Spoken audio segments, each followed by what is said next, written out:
Hi everyone, and welcome back to the latest episode of Israel in Style, where we will be talking all about beauty pageants, Instagram Academy, Israeli streetwear, and an organization changing the lives of families with kids on the autistic spectrum. Yes, people, a little taste of everything. To kick off today's episode, we have one of the top 10 finalists for the Miss Germany beauty competition, Tamar Morali. Hi.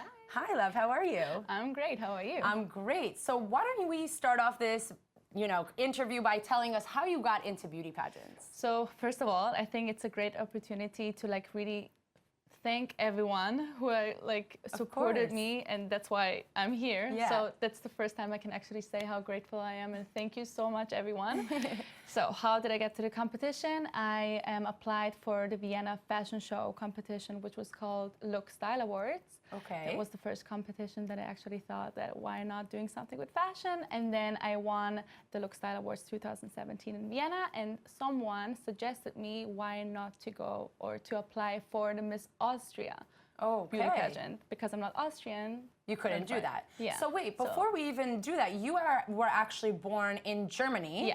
And then you grew up in Austria, right? Yeah. So, Miss Germany, Miss Austria, it was just kind of... It's confusing. You had to pick one. A lot of people asking me wait, so where are you from? Yeah. What is going on? And then how does Israel get in the mix with that? So I was born in Germany, and when I Okay. was 8, we moved together with my family to Vienna, Austria, because we keep kosher, and we really wanted to study in a Jewish school, and we lived in such a small city where we couldn't have the chance to do so. Right. So my parents decided Vienna is a beautiful city, it has an amazing community, why not? Let's move there. So we moved there, and then with 17, I decided to go to Israel because I always wanted to find out, what is this home that everybody tells me about? Because Right. Israel was always a part of me, Yeah. but I didn't know this part that well. So I really wanted to figure it out by myself. So I decided to come to Israel when I was 17 with a youth organization, which I was Okay. part of since I'm 8 years old. I grew up with this organization, Bnei Akiva.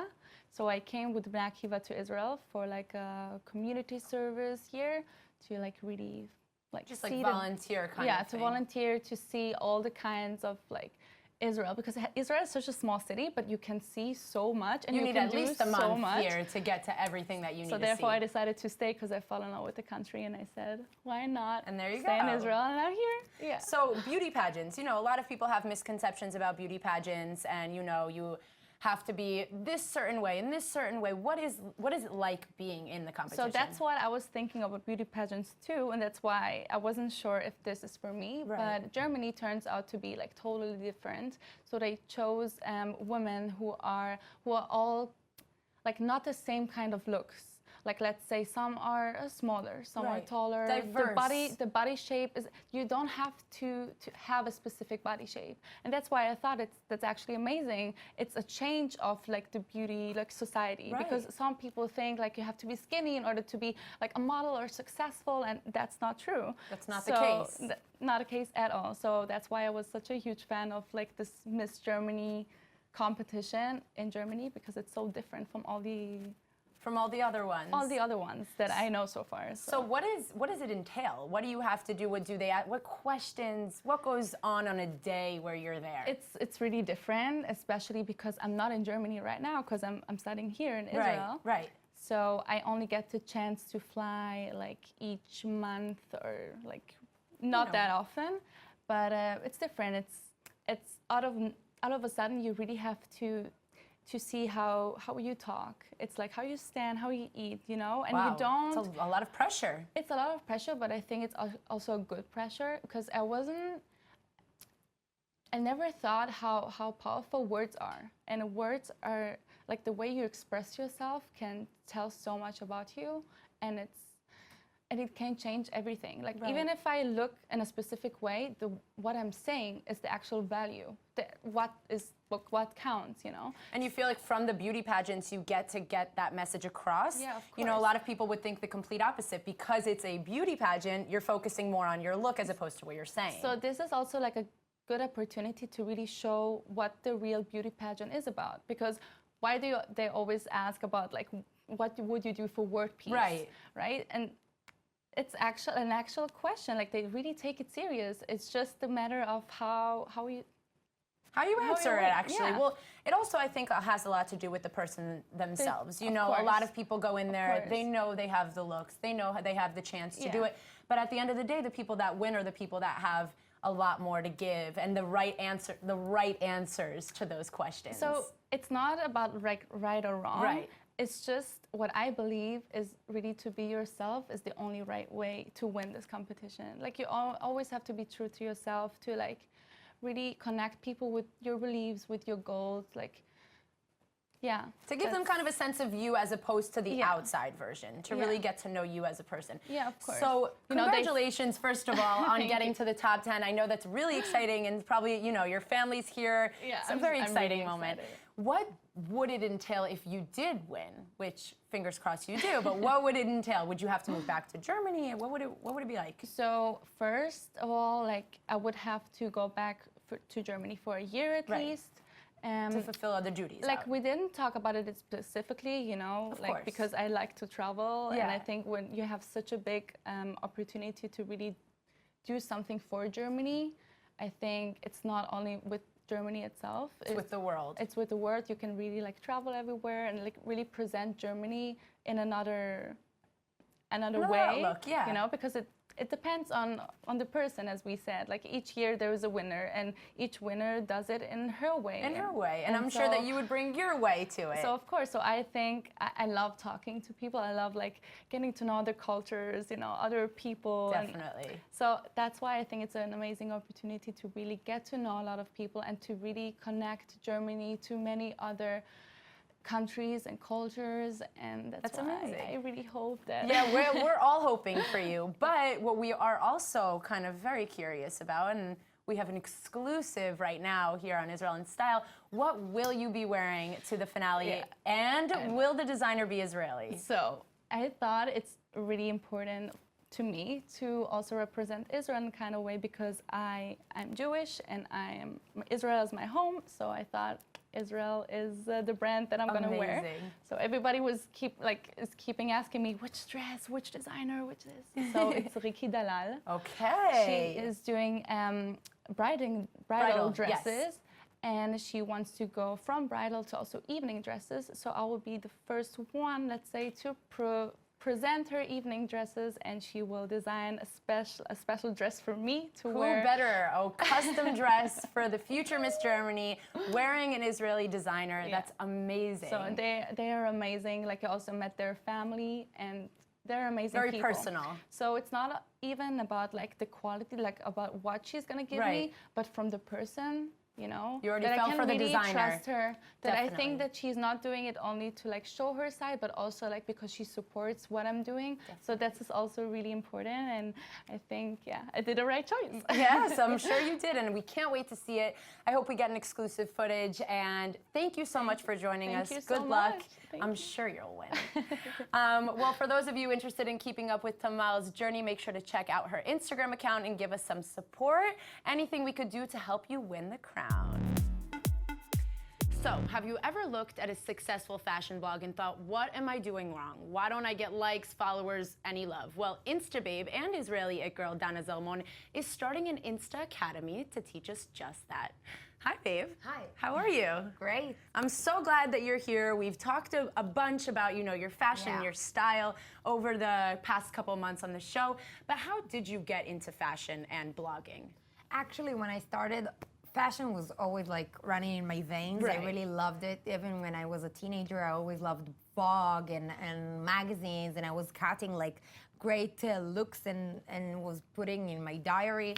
And no one understood why. And I mean, what are you doing here? Like, what what's going on? am I doing? Like, everyone was looking at me like a little crazy, but I loved it, and I kept going.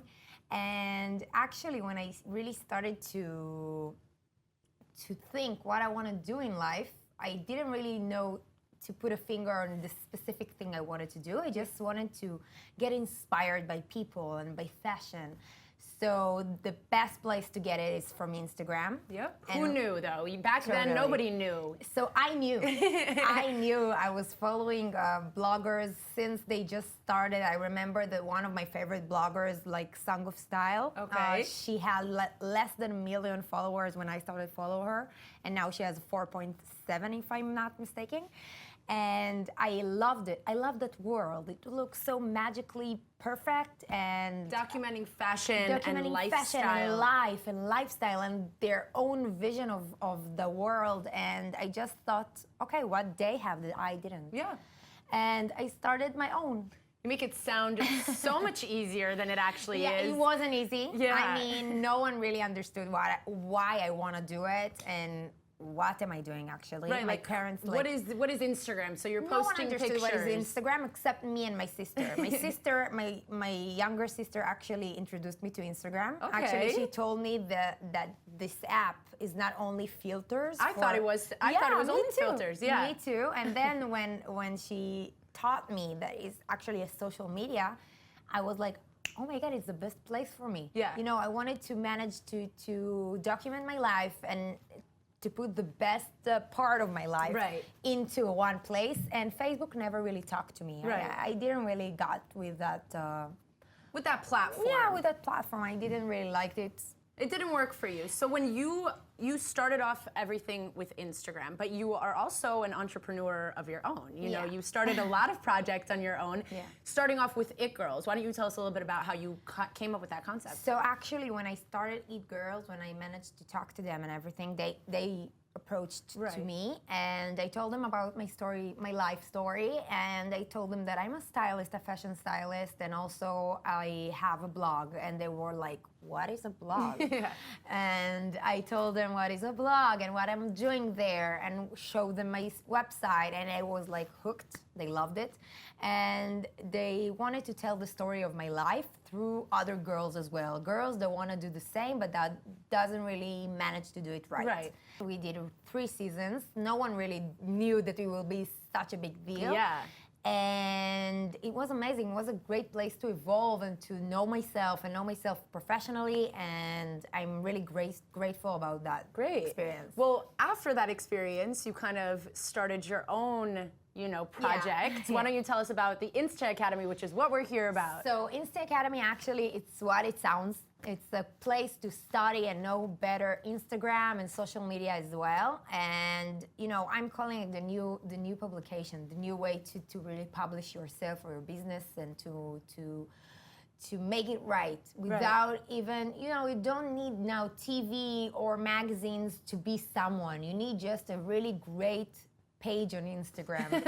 And this is the way to get there. Totally. I mean, it takes time. I mean, my course is for 2 weeks. It takes longer than that. Right. But there in our course, you really understand and know better ways to make your page more noticeable and more photogenic and more, pretty and Instagram worthy. Right. And to show your business or yourself, and if you are a business, so it's the best way to do it. What are you showing us? Yeah, like what are the products that you're offering us? And Today, when you want to know something about an I don't know, like a business in any kind, you go to Instagram to understand better about it. On Insta Academy, I come in and you're Dana Zalman, Insta babe. You get what's going on Instagram. What do you teach us? So first of all, is teaching process. It's not like any, I'm not coming as I know everything and you don't know nothing. It's really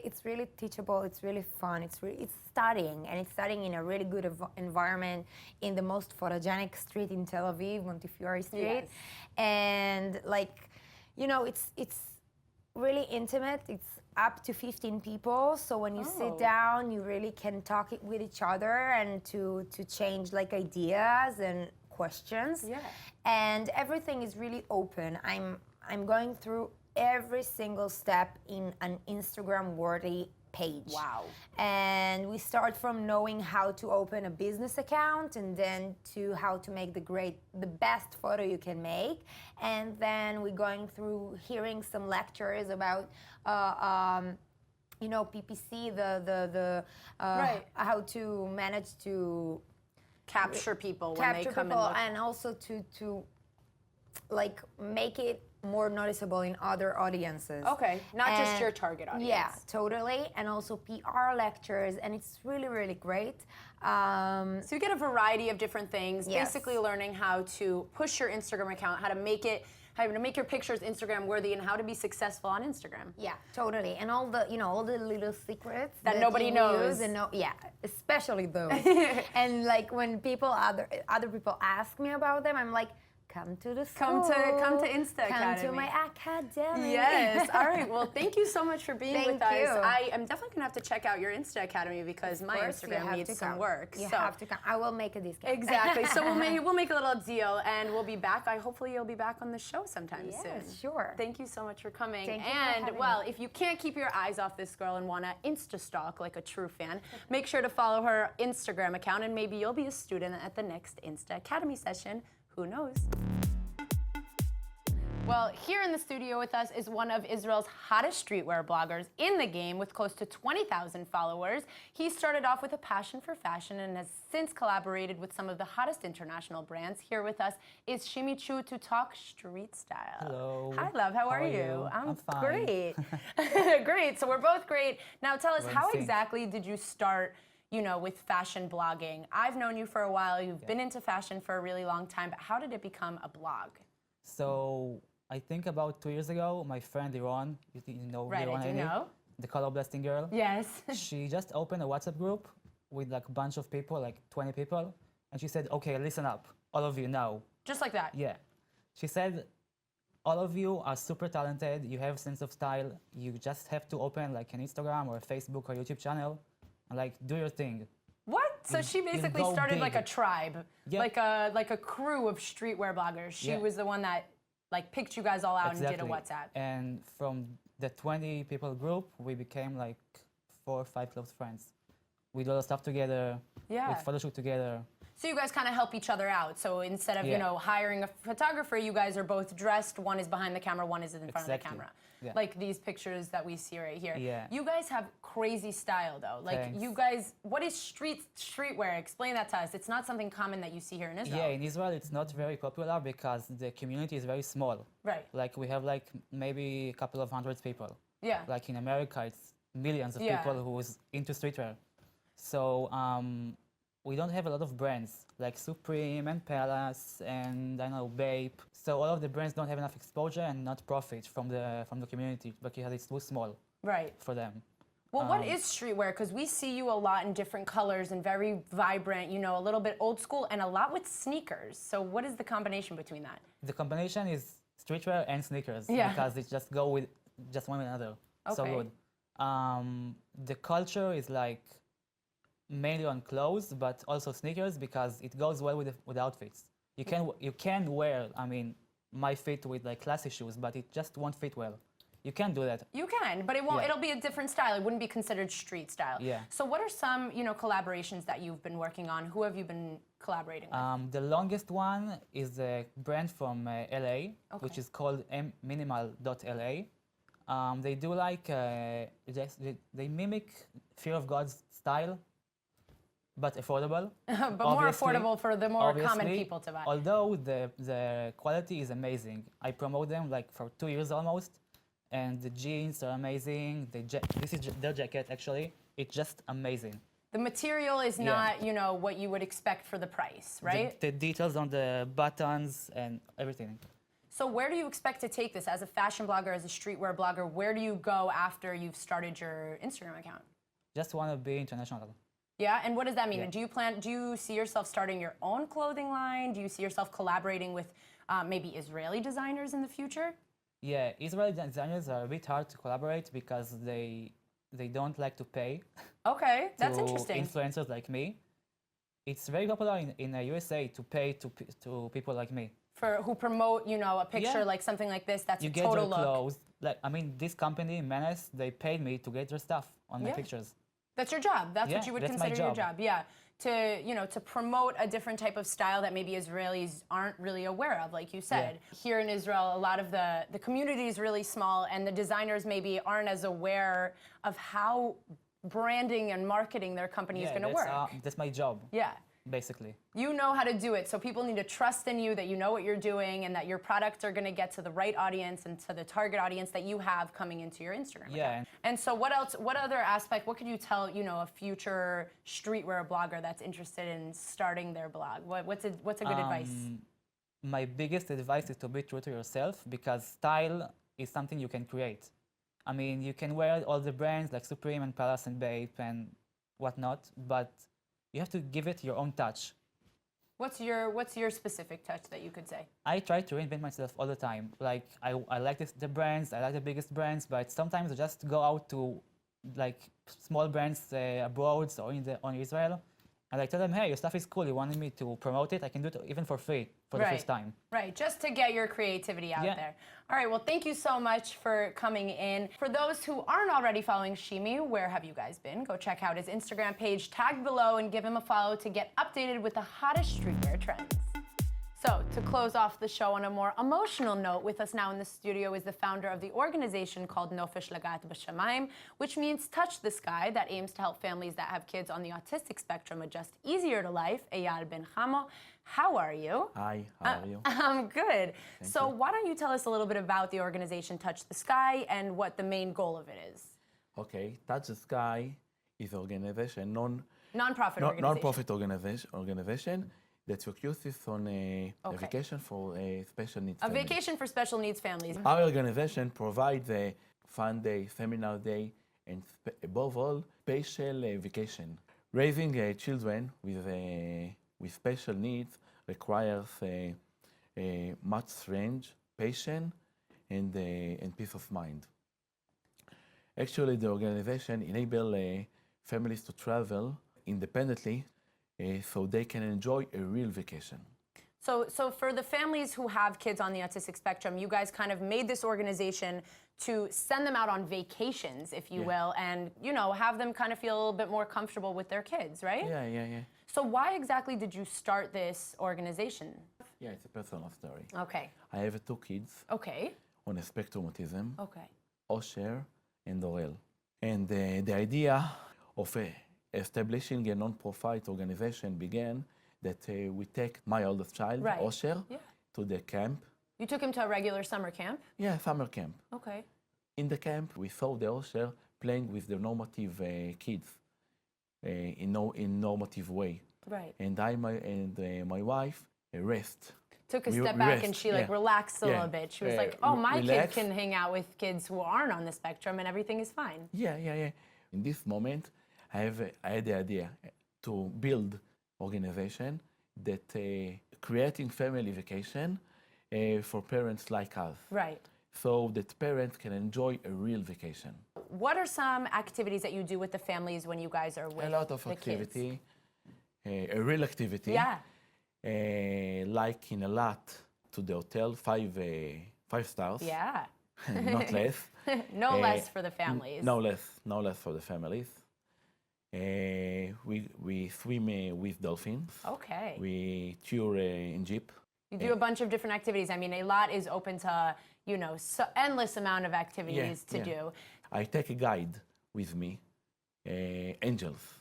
Each guide going to family and help the family, all the family needs. Sometimes it's two guides for one depending on family. how many kids there it are. depends. And so the guide, he's there. The guide helps the family to really enjoy the vacation. It makes it easier for the family to enjoy. There's something that, you know, family needs to enjoy and go out with their kids and have a great time. Yeah. So Nofesh Lagat B'Shamayim is exactly what that organization is doing.